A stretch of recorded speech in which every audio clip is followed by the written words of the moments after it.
So, looking at the video of that woman whose husband poured something on her and striked this thing, to buy her, I remembered something. I don't really know why it feels like when they give a woman in marriage, they have just sold her or they have just planted her feet in that marriage. Like, when you glue something to the ground that you cannot pull it, it feels like that's what they do to women when they give them out in marriage. You see, the case of Bimbo, she's not here to tell us who poured the liquid and who lit the stuff, right? She's not here to tell us, and we're hearing that she did it to herself. Me, I wonder who would do that to themselves. Everybody love life so much. Then he claimed that she lit herself. Okay, fine and good. She lit herself. This woman now that got by her husband, thank God they were neighbors. In the case of Bimbo, the house is fenced, it's gated, it's in a neighborhood where people don't rush to go and look at what's happening. But in the case of this one that happened today, neighbors were there.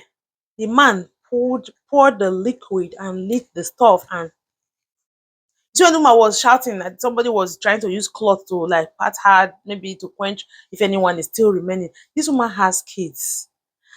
Now the woman has been deleted, right? And then they would put her husband in kirikiri. And what will happen to the children?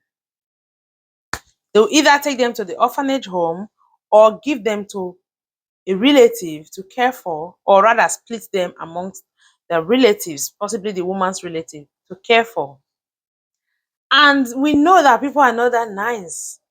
Some people can maltreat their own children, let alone their sister's children. So we don't know what those children would go through while the mother is resting in and the father is in kirikiri. So if it is for this reason, why don't women live? Why aren't they living when they are being severely maltreated? So this will take me back to the story that I want to share about my own friend. My own friend. I didn't want to share this because I usually don't want to share people's life story, but this very one I'm going to share because it is really related. Her husband poured fuel on her. He was going about looking for matches, and his friends sneaked her away. They said because that man that they know would light that thing if he finds it. They sneaked her away and took her to her parents. Guess what happened? In 3 days, the man called her and she was eager to go back home. She was eager to go back home. Then, because I work in like social services, they called me. I called the person in charge of that case in my office, and the person just told me, mind what you say about this because these women, when you start, the next thing they tell you they want to go back. I was like, no, she's not going to go back. She already called her father to start talking about return of bride price. The woman said, don't don't talk too much. We'll take the case up and start it when I come from my trip. But for now, just give her whatever counsel you can give to her and tell her to come see me. I'll be returning on this day. I said, okay. Guess what? Before that officer returned, this lady has gone back. She went back like this at the snap of the finger. She went back. I was like, okay, wow. So then I believed what that lady told me. She said most times the case must have even gone far. The people will now come and withdraw the case. I don't settle with my husband. They will now want to make quarrel with you if you are not willing to withdraw the case. You understand? So I don't know why. Now, me, I've seen my own personal friend who has been poured fuel on and was about to be.